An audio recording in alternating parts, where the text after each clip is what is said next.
G welcome once again to آج کا سب رنگ۔ اور جیسا آپ جانتے ہیں کہ کبھی ہم پولیٹیکل پروگرام آپ کی خدمت میں پیش کرتے ہیں، کبھی یہاں کے جو لوکل شخصیات ہیں وہ آپ کے سامنے لاتے ہیں، ان کی زندگی پر بات چیت ہوتی ہے۔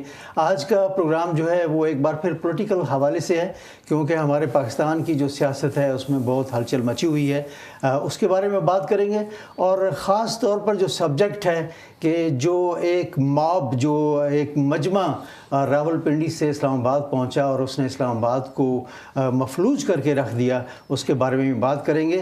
کیا یہ جو توڑ پھوڑ کرتے ہیں احتجاج کرنے والے، کیا یہ جو ٹیکس دینے والے ہیں ان پر یہ ان کا نقصان نہیں ہوتا؟ یہ ان کا اپنا نقصان ہوتا ہے، کیونکہ جو توڑ پھوڑ میٹرو بس کے حوالے سے کی گئی ہے، اگر کل چارجز اس کے 20 سے 40 روپے کر دیے جائیں گے تو یہی عوام دوبارہ چیخے گی کہ مہنگائی ہو گئی ہے۔ یہ کیوں نہیں سمجھتے کہ املاک جو ہے اس کو نقصان دینا اپنا خود نقصان ہے؟ اس پر آج ہم سب سے پہلے بات کریں گے۔ اور آج اسٹوڈیو میں مجھے جوائن کیا جناب طارق حسین صاحب نے، اور اس کے ساتھ ہیں جناب خلیل الرحمان صاحب، اور کرکٹ کے حوالے سے جو بات چیت ہوگی وہ اسد اللہ بٹ صاحب جو ہیں وہ بھی ہمارے ساتھ موجود ہیں، کیونکہ کرکٹ پر بھی بہت بات چیت ہو رہی ہے۔ پہلے آپ کی طرف آتا ہوں طارق صاحب، یہ جو احتجاج ہوتے ہیں ہمارے ملک میں خاص طور پر، جو عمارتیں توڑی جاتی ہیں، بسوں کو آگ لگائی جاتی ہے، موٹر سائیکلیں جو ہیں ان کو آگ لگائی جاتی ہے، بندے بہت سارے زخمی ہوتے ہیں، آپ کا کیا خیال ہے کہ ان لوگوں کو سزائیں ملنی چاہیے یا نہیں؟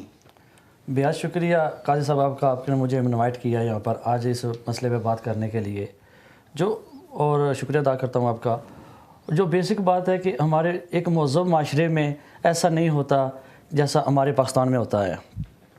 اگر پروٹیسٹ ہر جگہ ہوتے ہیں لیکن ان کی نوعیت ایک مختلف قسم کی ہوتی ہے۔ وہاں جو سرکاری املاک ہوتی ہیں وہ جو ہوتی ہیں وہ کسی ایک بندے کی نہیں ہوتی، وہ پورے ملک کی ہوتی ہیں، وہ میری بھی ہیں، وہ سب کی ہیں۔ تو ان کو نقصان پہنچانا، دراصل ہم اپنے آپ کو نقصان پہنچاتے ہیں۔ اور یہ مہذب معاشرے میں یہی تو ہماری ہے کہ ہماری جو ہے نا ایک تعلیم کی کمی، یا ہمارے معاشرے میں اس طرح کا جو ہمیں اس لیے لوگ کہتے ہیں نا کہ ہم قوم نہیں ہیں، ہم ہجوم ہیں۔ اور جب ہم ہجوم بن جاتے ہیں، قوم نہیں بنتے، تو پھر یہ ایسی باتیں نکلتی ہیں، پھر ایسے ہی نقصان ہوتا ہے ملک اور ملت کا۔ تو ایسی چیزوں سے پرہیز کرنا چاہیے۔ اور میں امید کرتا ہوں کہ جو بھی ہمارے ساتھی ہیں، کبھی پروٹیسٹ یہاں بھی دیکھیں، یہاں بھی پروٹیسٹ ہوتے ہیں، احتجاج ہوتے ہیں، لیکن جو ایک طریقے کے ایک قانون کے دائرے میں رہ کر کیے جاتے ہیں۔ اور اگر جیسے آپ نے پہلے کہا کہ اگر آج وہ جو توڑ پھوڑ ہوئی ہے، جو 20 روپے کرایہ کل یہ 140 ہو جاتا ہے، تو پھر وہ ہم چاہیے کہ قیمت جو ہے نا انہوں نے مہنگائی کر دی ہے۔ تو میں تو یہی کہوں گا کہ ہمیں یہ چیزیں ہوتی ہیں سوچنے کے لیے ہیں کہ ہمیں جب بھی کوئی بھی جب تکلیف ہوتی ہے، کسی کو کوئی بندہ احتجاج پروٹیسٹ کرتا ہے، تو میں تو یہی کہوں گا کہ ہمیشہ جو ہے نا جو دنیا کو دیکھیں وہ کیسے جا رہی ہے، اور جو سرکاری املاک کو نقصان پہنچانا یہ قابل برداشت نہیں ہے۔ خلیل بھائی آپ کی طرف آتا ہوں۔ جی آپ کیا سمجھتے ہیں کہ یہ جو لوگ پکڑے ہوئے 193 لوگ آج کی جو خبر ہے وہ انہوں نے پکڑے ہوئے ہیں اور ان پر مقدمات جو ہیں وہ بھی چلائیں گے، آپ کا کیا خیال ہے کہ ان کو سخت سے سخت سزا ملنی چاہیے یا نہیں ملنی چاہیے؟ پہلے تو بہت بہت شکریہ اس اہم موضوع پہ مجھے بلانے کا۔ اور جہاں تک بات ہے ایسے لوگوں کی، تو اس میں ایسے ڈفرینٹ اینگلز ہیں اس چیز کو دیکھنے کے۔ جو مقدمات ہیں میرے حساب سے تو سخت سے سخت سزا ملنی چاہیے۔ We should set an example so people can stay away from all this kind of stuff. ایک اینگل اس کا دیکھنے کا ہے کہ راولپنڈی ہمارا ایک بہت امپورٹنٹ ایریا ہے، قریبی ہے، آپ سب کو پتہ ہے کہ ایک بہت بڑا ادارہ ہے وہاں پہ، اور اسلام آباد بینگ دا کیپٹل، کس نے اس پورے ایک جتھے کو، آئی وڈ سے جتھا because they were all paid up, big mob. so who allowed them to get into the red zone and all the way along just in front of the parliament? So to me what I see is it was pre-planned drama. آپ کیا سمجھتے ہیں اسد بھائی، آپ کو بھی اس میں ہم شامل کرتے ہیں، کہ کیا یہ انتظامیہ جو ہے اس کا فیلئر ہے کہ ان کو پتہ تھا کہ اتنا بڑا موب جو ہے وہ لیاقت باغ میں اکٹھا ہوا ہے چہلم کے حوالے سے، اور کیا جو انٹیلیجنس تھی ان کو یہ خبر نہیں تھی کہ یہ اس کے بعد موو کہاں ہوگا؟ کیا آپ سمجھتے ہیں کہ جو پنجاب کی پولیس ہے اس کا فیلئر تھا، یا جو اسلام آباد کی پولیس ہے جس نے ان کو اسلام آباد میں داخل ہونے دیا ان کا فیلئر تھا؟ اوکے، سب سے پہلے تو شکریہ آپ کا مجھے انوالو کرنے کا اس بارے میں۔ میرے خیال میں تو یہ انتظامیہ نیو اباؤٹ دس، انہوں نے ان کو سپورٹ بھی کیا, ان کو وینز بھی ہائر کر کے دی ہیں, بسیں بھی ان کے لیے ہائر کی ہیں. ایک آدمی ہے وہ ایم پی ہے کہ ایم این اے, اس نے 30 بسز کا ارینج کیا ہے, اور یہ ان خود ہی لے کے آئے ہوئے ہیں. ان کے ساتھ کوئی مثلاً یوز کر رہے ہیں اس کو, جیسے آپ کو پتہ ہے انڈیا کا را کا ایجنٹ پکڑا ہوا ہے, تو اس خبر کو دبانے کے لیے آئی تھنک یہ اس سے میڈیا ہینڈلنگ, تو تاکہ دیکھیں آپ اس کو انہوں نے مین خبر بنا دیا آخری 2-3 دنوں سے جب سے وہ پکڑا گیا, اور وہ سیکنڈ خبر بنتی جا رہی ہے. تو یہ بیسیکلی بتی کے پیچھے لگایا ہوا ہے, اور میڈیا ہینڈلنگ ہے اس کو کہتے ہیں. کہ جب کیونکہ یہ وہی خبر ہے, یہ وہی لوگ ہیں جو پروٹیسٹ کرنی ہے, چیلم پہ آئے ہوئے ہیں, یہ وہی لوگ ہیں. جب یہ اس سے زیادہ تھے تو کوئی ٹی وی نے دکھایا ہی نہیں, کسی چینل نے. اس کے اوپر تو پیمرا نے بین کیا ہوا تھا, ان کو کیوں خبر آپ نے دی؟ اب تو اس سے تو بہت ہی کم ہے, یہ 20 ٹائمز لیسر ہیں. وہ تو تقریباً لاکھوں کے حساب سے تھے, کہہ رہے تھے ہزاروں اور لاکھوں میں تھے, ایٹ لیسٹ ہزاروں میں تو ہوں گے نا. یہ تو صرف 5000 سے زیادہ لوگ نہیں تھے سارے, 1500-2000 چلے سال لگائے. طارق صاحب آپ کی طرف آتا ہوں کہ جب کچھ ایسا مسئلہ ہوتا ہے تو آنرشپ کوئی نہیں لیتا, چاہے وہ انٹیریئر منسٹری ہو, چاہے وہ پی ایم صاحب ہوں, جو بھی ہو, یا علاقے کا ایم پی اے ہو یا ایم این اے ہو, کوئی اونرشپ نہیں لیتا کہ جی اس میں ہماری غفلت ہے یا ہماری جو کوتاہی ہے وہ ہوئی ہے. یہی تو ہماری بدقسمتی ہے کہ ہم اگر ہمارے یعنی کہ سکوت ڈاکہ ہوا, کسی نے پاسبلٹی نہیں لی, کوئی بھی جو بھی ہمارا کوئی بھی آسانیہ ہوا, کسی ادارے نے پاسبلٹی نہیں لی کہ یہ میری وجہ سے فیلر ہوا ہے. یہاں دیکھیں, پھر میں یہیں آ جاتا ہوں کہ یہاں ہم رہتے ہیں, یہاں ایک ٹرین کا حادثہ ہو جاتا ہے, ٹرین کا جو وزیر ہوتا ہے وہ استعفیٰ دے دیتا ہے. لیکن ہمارے ہاں بدقسمتی ہے کہ کوئی بھی بندہ کوئی سی بھی عہدے پہ بھی ہو, وہ چاہے سول ہو یا ملٹری ہو, جیسا بھی ہو, وہ کبھی بھی پاسبلٹی اپنے پر نہیں لیتا. صحیح ہے. تو آپ کیا سمجھتے ہیں کہ لینی چاہیے یا نہیں لینی چاہیے؟ اگر پاسبلٹی لیں تو آج ہمارا ملک اتنے عرصے کے بعد بھی وہیں کا وہیں کھڑا, بلکہ لوگ تو میں کبھی کبھی دیکھتا ہوں کہ جب پرانے 1970 میں چلے جائیں, اس سے پہلے چلے جائیں, تو وہ جو لوگ تھے وہ خوشحالی اس میں تھی. لیکن اب دیکھیں بدحالی ہو گئی ہے, غریبی ہو گئی ہے. کیوں ہوگی؟ ایک پاسبلٹی کوئی نہیں لیتا, کوئی چیز کو رسپانس ہی نہیں کوئی چیز کا لیتا کہ یہ بندے یہ پرابلم ہوئی ہے, یہ تکلیف ہوئی ہے, یہ مہنگائی ہے. کسی کو بہادری نہیں ہے, کسی کو پرواہ نہیں ہے. اچھا, ہم ایک اور سبجیکٹ کی طرف اب چلتے ہیں. وہ یہ کہ آپ کو پتہ ہے کہ انڈیا کے ایک ایجنٹ جو ہے وہ پاکستان میں پکڑا ہوا ہے, کل بھوشن یادو اس کا نام ہے, اور اس نے بہت ساری باتیں کی ہیں. Well first see what he said, the Indian agent. I am Commander Kulbhushan Jadhav, number 4155 Zulu. I am a serving officer of the Indian Navy. I am from the cadre of engineering department in the Indian Navy, and my cover name was Hussain Mubarak Patel, which I had taken for doing some intelligence gathering for the Indian agencies. I joined the National Defence Academy in 1987, and I subsequently joined the Indian Navy in January 1991, and I was commissioned into the Indian Navy and subsequently served in the Indian Navy till around 2001 December, when the Parliament attack occurred, and that is when I started contributing my services towards the gathering of information and intelligence within India. I live in the city of Mumbai in India. I am still a serving officer in the Indian Navy, and will be due for retirement by 2022 as a commissioned officer of the Indian Navy. جی, آپ نے سنا کہ یادیو جو ہیں, کلبھوشن یادیو, وہ کیا کہہ رہے تھے. پہلی بات تو یہ ہے کہ انڈین گورنمنٹ جو ہے انہوں نے مانا ہی نہیں ہے کہ یہ ہمارا آدمی ہے. پھر آہستہ آہستہ وہ مان گئے کہ یہ ہمارا آدمی ہے. پھر انہوں نے کہا کہ یہ نیوی میں کام کرتا تھا, اس نے چھوڑ دیا. لیکن آپ نے سنا کہ وہ کہہ رہے ہیں کہ میں ابھی بھی نیوی کا آفیسر ہوں, اور 2022 جو ہے اس میں میں نے ریٹائر ہونا ہے. تو آپ کیا سمجھتے ہیں, جب انڈیا میں کوئی ایسی دہشت گردی ہوتی ہے چھوٹی بڑی, تو پاکستان کو بدنام کیا جاتا ہے, پورا میڈیا ان کا جو ہے وہ اس بات کو لے کر آگے بڑھتا ہے. لیکن ہمارے پاکستان کا میڈیا جو ہے وہ, اور کیا حکومتی جو ادارے ہیں وہ اس پر کوئی بات نہیں کرتے, کیونکہ اتنے دن ہو گئے ہیں یہ پکڑے ہوئے, لیکن پی ایم صاحب کی طرف سے کوئی بات چیت جو ہے اس کے حوالے سے نہیں ہوئی. آپ کیا کہیں گے طارق صاحب؟ میں تو اس میں یہ کہہ سکتا ہوں کہ جب بھی ہمارے جو حکمران جو ہے نا, انہوں نے ہمیشہ انڈیا کے ساتھ انہوں نے دوستانہ, انہوں نے کہا یہ دوستی کریں گے ہم, اور انڈیا میں جو رجحان ہے دیکھیں جو لاسٹ الیکشن ہوئے ہیں مودی گورنمنٹ آئی ہے تو انہوں نے جو الیکشن جیتا ہے وہ اس بیس پہ جیتا ہے کہ ہم نے پاکستان کو ٹکڑے ٹکڑے کرنا ہے.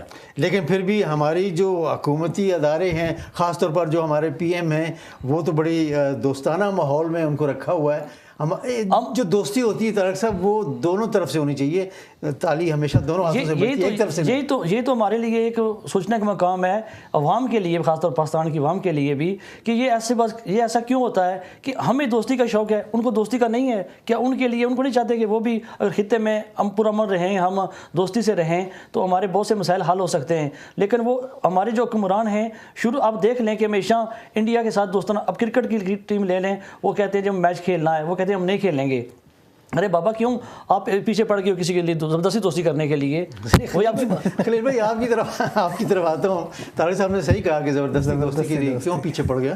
آپ کی طرف آتا ہوں, آپ کیا سمجھتے ہیں کہ اتنا عرصہ ہو گیا اس کو گرفتار کیے ہوئے انٹیلیجنس کی طرف سے, کیوں نہیں ہماری جو حکومت ہے وہ بولی اس کے حوالے سے؟ جب تک میرا خیال ہے پریشر نہیں پڑا کسی ایک ادارے کی طرف سے تو پھر ان دونوں نے مل کر ایک پریس کانفرنس جو ہے وہ کی ہے. میرا خیال ہے پریشر کی وجہ سے یہ کانفرنس ہوئی تھی. آپ کیا سمجھتے ہیں کہ یہ کیوں ایسا ہوتا ہے کہ جب تک پریشر نہیں بڑھتا ہماری حکومت ہلتی جلتی رہی؟ اصل میں بات وہی آ جاتی ہے کہ کریڈیبل گورنمنٹ کی بات آتی ہے کہ کریڈیبلٹی اندر خبریں یہ بھی نکل رہی ہیں, کچھ میڈیا ہاؤسز نے یہ کہا ہے کہ ان کلبھوشن یادو کی جو ہے نا انفارمیشن پہ 2 اور دہشت گرد پکڑے گئے ہیں رمضان شوگر مل سے. اب رمضان شوگر مل جو ہے وہ آنرشپ میں ہے. اصل میں اڑتی خبریں یہ ہیں کہ 40 بندے جو ہیں وہاں سے پکڑے گئے ہیں, وہ یہ کہ انہوں نے, لیکن وہ کون ہے یہ بعد میں انفارمیشن آئی. اس کی وہ 37 پیپل کی لسٹ آ چکی ہے میڈیا میں, اس کی پاسپورٹ نمبر وغیرہ. کچھ کی تو رپورٹس یہ بھی ہیں کہ وہ پاسپورٹ بھی فیک تھے, ڈفرینٹ ایڈریسز پہ ڈفرینٹ پاسپورٹ بنائے گئے. تو واپس آتے ہیں, وہ جو پی ایم صاحب جو ہے نا ان کی گردن ابھی پھنسی ہوئی ہے 2 طریقوں سے, کہ ایک تو وہ رمضان شوگر مل میں نام آ رہا ہے, دوسرا میرے خیال میں وہ سب جانتے ہیں کہ پاکستانی قوم کی یادداشت بہت کمزور ہے. تو یہ ایک اکیلا واقعہ نہیں ہے, اس سے پہلے بھی ہمارے پاس بہت سے واقعے ایسے ہو چکے ہیں. ہمیں اس چیز میں ضرور دیکھنا چاہیے کہ پرائم منسٹر مودی جو ہیں وہ اس وقت برسلز میں ہے اور اس سے اگلا دورہ ان کا سعودی عرب کا ہے. سعودی عرب میں تو آپ وہاں دیکھ سکتے ہیں کہ شاید اس وجہ سے بھی تھوڑا سا ویٹ کر رہے ہیں کہ بجائے اس کے کہ یہاں کو سٹینڈ لیا جائے اور بعد میں سعودی عرب کی انوالومنٹ ہو جائے, جیسے ہم نے ریمن ڈیوس کے کیس میں دیکھا, باقی کچھ کیسز دیکھے ہیں. تو میرے خیال میں تھوڑا ویٹ اینڈ سی والے ہیں کہ پاکستان قوم کی یادداشت ویسے بھی کم ہو جاتی ہے. تو اور اس کے علاوہ جو پریشر والی بات تھی, پریشر ضرور تھا. اگر آپ نے پریس کانفرنس دیکھی ہو تو ایک صحافی نے سوال بھی کیا تھا, بالکل کیا کہ جی ایکشن ہوگا کہ نہیں. تو یہ بھی اسی طرح چلا جائے گا جس طرح ایک قیدی کو ہم نے رہا کیا اور اس نے وہاں انڈیا میں جائے کھا کے جی میں تو جاسوس تھا. جی بالکل. اور اس سوال پہ اگر آپ اویلیبل ہے وہ انٹرنیٹ پہ وہ کلپ بھی آپ دیکھ لیں, تو عاصم باجوہ صاحب چونکہ وہ ملٹری ریپرزینٹیو ہیں تو وہ ایک پولیٹیکل گورنمنٹ کے بہاف پہ جواب نہیں دے سکتے. بالکل. He was looking at Parvez Rashid that this answer will be on. ان کا جواب کیا تھا کہ ہم بات کر رہے ہیں کلبھوشن یادو کے حوالے سے اور سوال جو ہے وہ مت کریں. انہوں نے جو ہے نا ایک اور صحافی کی طرف اشارہ کر دیا کہ جی وہاں سے سوال لے لیں. تو اٹ مینس کہ دے ویل لیفٹ. تو اس میں جو ہے نا کلیش ہے تھوڑا سا اداروں میں. اور آج صبح میں پڑھ رہا تھا اپڈیٹ کسی ایک نیوز چینل پہ کہ کہیں نواز شریف اور راحیل شریف کے درمیان تفصیلی ملاقات کا وقت تو نہیں آ گیا, کیونکہ ان کے درمیان 74 ملاقاتیں ہو چکی ہیں جو مختصر دورانیے کی تھیں. تو کہیں یہ تفصیلی ملاقات کا وقت تو نہیں آ گیا. تو یہ بالکل آپ کی بات صحیح ہے کہ پریشر کے بغیر جو ہے نا, اسی لیے میں نے کہا کہ وہ اسلام آباد کے قریب میں جو ہے نا اس کے ہمسائے میں جو راولپنڈی ہے تو وہاں سے جب ہوا چلے گی تو سب کچھ ٹھیک ہو جائے. اچھا اسد بھائی یہ بتائیے گا کہ ایک عام آدمی جو ہے وہ کیا سوچتا ہے جب یہ سب کچھ دیکھتا ہے؟ جیسے ابھی خلیل بھائی نے کہا کہ ٹی وی پہ پریس کانفرنس چل رہی تھی, ملٹری والے جو ہیں وہ دیکھ رہے تھے, جو ہمارا وزیر اطلاعات ہیں جناب پرویز رشید صاحب ان کی طرف کہ وہ جواب دیں گے, کیونکہ ملٹری والے اتنا کھل کر تو جواب نہیں دیتے. تو آپ کیا سمجھتے ہیں کہ ایک عام آدمی ہے جب وہ ایسی پریس کانفرنس دیکھتا ہے تو اس کے تاثرات کیا ہوتے ہیں؟ عام آدمی کو پرویز رشید صاحب تو ایسے لگ رہے ہیں جیسے کسی کا بچہ گم ہوا ہو تو وہ مسجد میں اعلان کرے نا کہ یہ کس کا بچہ ہے, اس کو کوئی جانتا ہے اس کو. یعنی مجبوری میں وہ بٹھایا ہوا تھا, ان کو ساتھ لے کے آئے ہوئے تھے جیسے اونرشپ دینے کے لیے کہ آپ بھی کچھ اونرشپ لیں, اس کے بارے میں کچھ کریں, انڈیا کو جواب دیں, پوچھیں ان سے یہ کیا ہے. عام آدمی کو تو یہی محسوس ہو رہا ہے. اوپر سے اور خبریں بھی آ رہی جیسے اور شوگر مل سے اور بھی ایجنٹ آئے ہوئے ہیں. ہمیں عام لوگوں کو پتہ ہے ہمارے سلیپر سیل بنے ہوئے ہیں, ہمارے ملک میں بہت سارے، انڈیا بھی انوالو ہے، ایران بھی انوالو ہے. عام لوگوں کے خیال میں تو یہ ہے. اور اوپر سے یہ بھی ہے کہ نواز شریف کو جیسے گورنمنٹ ملی ہوئی ہے، الیکشن کے اوپر کافی وسوسے ہیں لوگوں کے، تو کیا یہ اسی وجہ سے تو نہیں گورنمنٹ ملی ہوئی کہ آپ نے انڈیا کے ساتھ بھی ہر حال میں آپ نے ساتھ ہی مل کر چلنا ہے جو بھی ہو. ان کے اپنے تعلقات اچھے ہیں، جیسے آپ نے دیکھا ہوگا کہ مودی صاحب سیدھے ان کے گھر میں لینڈ ہوئے ہیں، کم سے کم لوگوں نے بتایا. لیکن یہ لے گئے تھے ان کو. ہاں جی، وہی بات ہوئی کہ گھر میں ان کے ساتھ ہی کانٹیکٹ ہے ان کا ڈائریکٹ، کم سے کم لوگوں کو بتایا گیا ہے. تحائف جو ہیں وہ بھی مطلب بھیجے جاتے ہیں اور آتے بھی ہیں. اور مجھے اتنا بھی لگ رہا ہے کہ یہ اٹس ناٹ آن، یہ پوری پارٹی اس میں انوالو نہیں. میرے خیال میں صرف یہ ان کی جو لیڈرشپ ہے وہی انوالو ہے. ان کے تعلقات اچھے ہیں ان کے ساتھ. اور ملکوں کے لوگ تو بالکل تعلقات دوستی چاہتے ہیں، انڈیا کے بھی اور ہمارے بھی، لیکن یہ گورنمنٹ آپس میں کیا کھیل کھیلتی ہیں اس میں عام لوگ بہت کنفیوز ہیں. اچھا خلیل بھائی یہ بتائیے گا کہ کیا اتنے ثبوت ملنے کے باوجود پاکستان کو خاموشی اختیار کرنی چاہیے؟ جو میڈیا ہے اس کو خاموشی اختیار کرنی ہے. حالانکہ میڈیا تو آواز اٹھا رہا ہے، اس میں کوئی شک نہیں ہے، لیکن ہماری حکومت جو ہے وہ پہلے کہتی رہی ہے جی ہمارے پاس ثبوت ہیں، لیکن وہ ثبوت کہیں پہنچے نہیں. اس بار تو ایک جیتا جاگتا ثبوت جو ہے ان کے ہاتھ آیا ہے، تو کیا اس کو وہ آگے لے کر جائیں گے، پوری دنیا کو دکھائیں گے کہ ہمارے ساتھ کیا ہو رہا ہے؟ لاجیکل آنسر پوچھیں تو دنیا کو دکھانا چاہیے، کیونکہ ہمارا جو بلوچستان ویری امپورٹنٹ پروونس، اور آگے جو سی پیک جو ہمارا چل رہا ہے تو اس کے خلاف بہت بڑی سازش تھی. But as a said earlier کہ جو ریکارڈ ہے ہمارا، کیونکہ فار سم ریزن ہماری گورنمنٹس اس طریقے سے جو نا بیوروکریسی ان کی اتنی پروڈکٹیو ہے نہیں. اور جہاں پر آپ وہ کہتے ہیں نا right people for the right job, if you don't have right people in United nations, if you don't have right people in big capitals in the world, you can't win merit جو ہے وہ تو ہے merit تو so you can't win the argument at all. so what کیا ہونا ہے جی؟ ابھی ایک ہوگا، جیسے میں نے پہلے بتایا کہ ویٹ کر رہے ہیں کہ اب مودی صاحب سعودی عرب چلے جائے. اگر سعودی عرب سے پریشر آ گیا تو آف کورس نواز شریف کو یہ بھی پتہ ہے کہ اگر تفصیلی ملاقات ہو گئی راحیل شریف سے تو گھر ان کا یا سعودی عرب ہوگا یا لندن ہوگا یا دبئی ہوگا. چلیں ہمیں ایک اور سبجیکٹ کی طرف چلتے ہیں، کرکٹ. پاکستان T20 ورلڈ میں صرف ایک میچ جیت سکا، وہ بھی بنگلہ دیش سے. بڑی کارکردگی جو ہے ان کی خراب رہی ہے. بڑا میڈیا جو ہے انہوں نے بھی بڑا پریشر ڈالا ہوا تھا. آئیے ایک کلپ دکھاتے ہیں آپ کو کہ what was media seeing about cricket. کہ میں سمجھتا ہوں ٹیم کو ابھی کرٹیسائز نہ کریں تو بہتر ہے. وہ شہر یار صاحب جو ہیں وہ تو میرا خیال ہے کہ 81 سال کے ہو گئے ہیں. پاکستان کرکٹ بورڈ کا رول رکھا ہوا ہے 60 سال میں کوئی کام نہیں کر سکتا. 81 سال کا آپ آگے بزرگ کو بٹھا دیتے ہو. اور بھائی 81 سال کی عمر میں ایک نرس چاہیے ہوتی ہے جو صبح کہتی ہے سر آپ کی یہ ٹیبلٹ جو ہے بریک فاسٹ کے بعد آپ کو ملے گی، اور یہ دوپہر کو ملے گی، شام کو ملے گی. اور مطلب یہ ہے کہ ہر چیز بکھری ہوئی ہے، کیونکہ کرکٹ بورڈ میں چیک اینڈ بیلنس نہیں ہے. نیب کو چاہیے کہ وہ کرکٹ بورڈ کا احتساب کرے. سب سے پہلے ایک چیز آپ کو بتاؤں گا تو شاید آپ کرسی چھوڑ کے تو چلے گئے. PSL ہو رہی تھی اور وہاں پہ صبح بریک فاسٹ پہ ایک نبیل ہاشمی جرنلسٹ نے وہ محمد سمیع کے ساتھ اپنی بریک فاسٹ پلیٹ بنا رہے تھے. تو ہارون رشید جو چیئرمین آف سلیکٹرز ہیں وہ وہاں پہ آ گئے. سمیع کے کندھے پہ انہوں نے رکھا اور انہوں نے کہا یار تم بالنگ بہت اچھی کر رہے ہو، تمہاری جگہ نہیں بن رہی ورلڈ T20 کے لیے، تو ایز اے بیٹسمین نہ تمہیں رکھ لیں. Now this is absolutely true. You could verify from Muhammad Sami and نبیل ہاشمی. آپ کا چیئرمین کا بنتا کس طرح ہے؟ سیٹھی صاحب بزد ہے کہ میں نے بننا ہے، میاں صاحب بزد ہے کہ اسی کو بنانا ہے. آپ کرکٹ کے ساتھ جو مرضی کھلواڑ کریں، آپ کی کرکٹ ایسے ہی چلنی ہے اس ملک میں. انفارچونیٹ بات آپ کے ملک کی ہے. ہمارا جو اس وقت کا کمپٹیشن ہوتا تھا وہ اتنا اچھے لیول کا ہوتا تھا تو ہمیں انٹرنیشنل کرکٹ میں پرابلم نہیں ہو رہی تھی. اب ہمارا اسٹینڈرڈ جو ہے وہ ختم ہو گیا ہے. اور آفریدی کو آپ دیکھیے all forms of the game میں تقریباً 1300 میچز انہوں نے کھیلے ہیں اور صرف 31 سینچریز جو ہیں وہ شاہد آفریدی نے سکور کی ہیں. اور میں آپ کو یہ بھی بتا دوں کہ 398 ون ڈے انٹرنیشنلز کھیلنے کے بعد شاہد آفریدی جو ہیں وہ سست ترین دنیا کے بلے باز ہیں. 8000 رنز کا ہدف پورا کرنے والے، سست ترین، جن کی ہم ایک فاسٹسٹ سینچری کو لے کر بیٹھے ہوئے کہ آج تک وہ ہماری ٹیم میں رہے. جی سست ترین بیٹسمین انہوں نے کہا ہے. آپ میں پوچھتا ہوں اسد بھائی سے، کیونکہ اسد بھائی کرکٹ ان کے ساتھ کھیلتے بھی رہے ہیں اور انوالو بھی رہے ہیں کرکٹ، فرسٹ کلاس کرکٹ میں حبیب بینک کی طرف سے کھیلتے بھی رہے ہیں. اسد بھائی کیا واقعی یہ سست ترین بیٹسمین ہیں؟ جیسے اس اینگل سے انہوں نے دیکھا اس حساب سے تو آپ کہہ سکتے ہیں انہوں نے رنز بنانے میں بہت دیر کی ہے.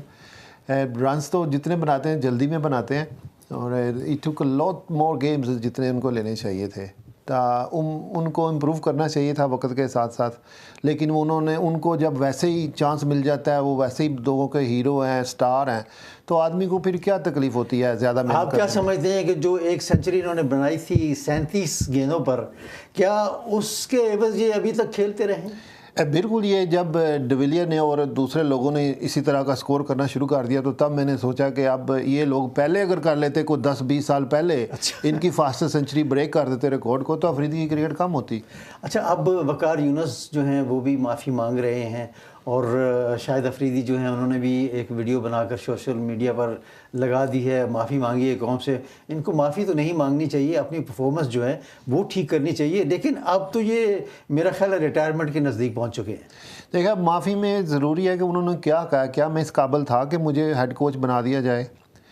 اور افریدی نے معافی میں کیا یہ کہا کہ میں اس قابل نہیں تھا کہ میں اتنے ون ڈے میچ کھیل لوں، اتنے لوگوں کی میٹنگ کروں اور اتنا کپتان رہوں، جب سارے لوگ مجھے منع کر رہے ہیں اور بورڈ بھی ٹسل چاہ رہی ہے کہ اس کو ٹیم میں ہی نہیں ہونا چاہیے جس آدمی کو، تو وہ کپتان بنا دو۔ اتنا غیر ذمہ دار کپتان جو وقار یونس نے کہا کہ یہ میٹنگ میں نہیں آتا تھا، کوئی ابھی بھی وہ جو لاہور میں میٹنگ تھی وہ نہیں آئے، ہاں نہیں آتے تھے، اور اور پریکٹس میں بھی نہیں آتے تھے، اور اپنی مرضی سے کوشش کرتے ہیں۔ ہمارے ملک میں سب فالو کرتے ہیں عمران خان کو، صحیح جو بات بتاؤں، کوئی بھی ہوگا، وقار یونس، وسیم اکرم ہوگا، شاہد، ہر آدمی عمران خان کو فالو کرتا ہے۔ بہت Imran Khan was big talent, اس نے اکیلے آدمی میں وہ چلاتا تھا سارا کچھ، اپنی مرضی کے کھلاڑی لیتا تھا، اپنی مرضی کی ٹیم بناتا تھا، جو مرضی ہو جائے، لیکن میرٹ پہ نیت اچھی ہوتی تھی، خود محنتی آدمی تھا اور ڈیزرونگ آدمی تھا۔ اس نے اپنے بھائی ماجد خان کو بھی ٹیم سے نکال دیا تھا جب وہ فارم میں نہیں تھا، کزن ہے ان کا بھائی، اور ساری عمر کے رشتے خراب ہو گئے۔ اچھا یہ بتائیے، آپ دونوں حضرات بھی کرکٹ سے دلچسپی تو ضرور رکھتے ہوں گے، ایز اے فین آپ کے دل کتنے دکھے اس ٹورنامنٹ میں؟ بہت دکھ ہے۔ Again right people for right job. اگر پہلے سے یہ ٹیم اچھی ہوتی، اور captain Afridi is not a person to be captain. جس بندے کا پتہ نہیں ہے کہ صبح کیا کھایا تھا اور شام کو کیا کھانا ہے، اس کو وہ ٹیمپرمنٹ ہی نہیں ہے۔ آپ کہتے ہیں آپ کا دل بہت دکھا ہے، اس کا بہت دکھا ہے۔ آپ طارق صاحب؟ دل تو دکھا ہے، اور بات یہ بھی ہے کہ ہمارے ملک کی یہ بدقسمتی ہے کہ ہر ادارہ جو ہے نا وہ ادارہ بن نہیں رہا، اور بی سی پی ہے وہ بھی دیکھیں آپ، وہ جو ہے سیاست چلتی ہے، اور اس لیے وہ جو ہے نا ہمارے جو پلیئر ہوتے ہیں ان کو پتہ نہیں ہوتا کل ہم نے کھیلنا یا نہیں کھیلنا۔ ٹھیک، چلیں ہم امید کرتے ہیں کہ جو کرکٹ میں سیاست ہے، جو پرچی چلتی ہے، وہ ختم ہو جائے، اور ہماری کرکٹ ٹیم جو ہے وہی ٹیم 92 والی جس نے ورلڈ کپ جیتا تھا، ویسی ہی ٹیم بن کر ابھرے۔ اگلے پروگرام تک اجازت دیجیے گا، اللہ حافظ۔